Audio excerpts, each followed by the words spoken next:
आज हम उस लद्दाख की बात करने जा रहे हैं जो अब सिर्फ ऊंचे पहाड़ों और शांत घाटियों का घर नहीं रहा, बल्कि अब यह भारत का मिनरल पावर हाउस बनता जा रहा है। जी हां, लद्दाख की धरती के नीचे एक ऐसा खजाना छुपा है जिसे अगर सही तरीके से निकाला जाए तो भारत को मिनरल्स के मामले में दुनिया के टॉप देशों की कतार में खड़ा किया जा सकता है। और यह कोई अफवाह नहीं है, यह सच है, एक वैज्ञानिक, सामरिक और आर्थिक सच।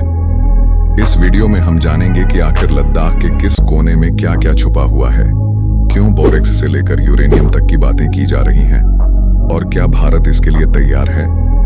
तो दोस्तों, सीट बेल्ट कस लीजिए क्योंकि आज हम उड़ान भरने वाले हैं लद्दाख के अंडरग्राउंड खजाने की खोज में, एक ऐसी खोज जो भारत का भविष्य बदल सकती है। लद्दाख जिसे अब तक हम सरहद सैनिक और सर्दी की सरजमीन मानते आए हैं, अब बदल चुका है। इस वीरान सी दिखने वाली जमीन के नीचे असल में एक सुनहरा, चांदी जैसा ऊर्जा से भरपूर संसार छुपा हुआ है। वैज्ञानिकों की टीम ने हाल ही में बताया है कि लद्दाख की जमीन में भारी मात्रा में borax, sulphur, limestone, granite, marble, arsenic, uranium और यहां तक कि सोने के अंश भी पाए गए हैं। और अगर आपको लग रहा है कि यह सब सिर्फ रिपोर्टों की बातें हैं, तो जनाब आप बहुत पीछे रह जाएंगे। लद्दाख की भौगोलिक संरचना बेहद पुरानी और अनोखी है। करोड़ों साल पहले यह इलाका समुद्र के नीचे था, फिर आए हिमालय के टेक्टोनिक मूवमेंट्स और इस जमीन ने बदल दिया अपना रूप। इसी बदलाव ने यहाँ की चट्टानों के भीतर जमा कर दिए कीमती खनिज, यानी ऊपर से वीरान पर, नीचे से बहुमूल्य। अब बात करते हैं कुछ खनिजों की जो भारत की दिशा और दशा दोनों बदल सकते हैं।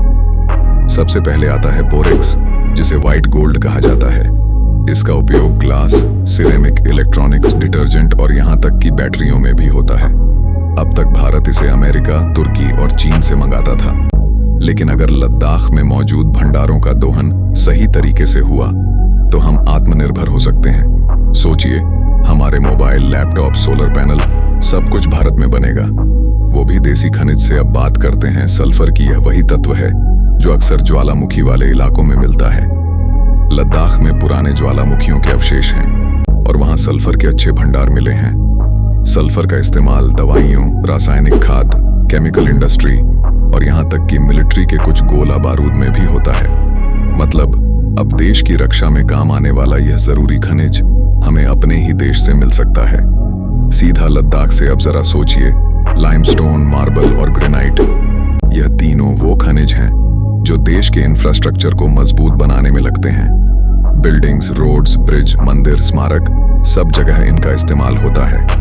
भारत अब भी बड़ी मात्रा में यह पत्थर बाहर से मंगाता है, लेकिन अगर लद्दाख के भंडारों पर काम शुरू हुआ तो देश को न केवल यह खनिज सस्ते में मिलेंगे, बल्कि रोजगार भी लद्दाख के घर घर तक पहुंचेगा।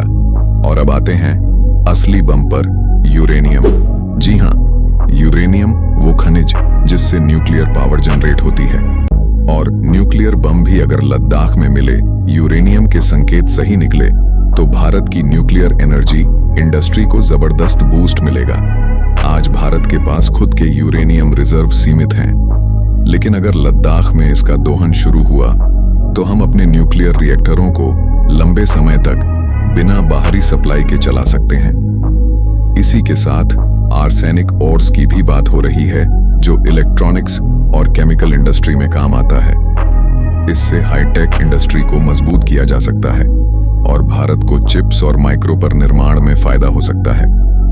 लेकिन रुकिए, अभी कहानी खत्म नहीं हुई। कुछ रिपोर्ट्स में सोने के कण मिलने की भी बात सामने आई है। हालांकि यह अभी प्रारंभिक स्तर पर है, लेकिन अगर लद्दाख में सही मात्रा में सोना मिला तो भारत की गोल्ड इंपोर्ट बिल में कटौती हो सकती है। और हम सब जानते हैं कि भारत दुनिया में सोने का सबसे बड़ा उपभोक्ता है। ऐसे में लद्दाख की यह खोज अर्थव्यवस्था के लिए क्रांतिकारी हो सकती है। लद्दाख अब एक नया इतिहास लिखने वाला है, न सिर्फ भारत के नक्शे में, बल्कि विश्व की माइनिंग और टेक्नोलॉजी की दुनिया में। अगर आपको यह जानकारी रोचक लगी तो इस वीडियो को जरूर लाइक कीजिए और हाँ, हमारे चैनल को सब्सक्राइब करना मत भूलिए।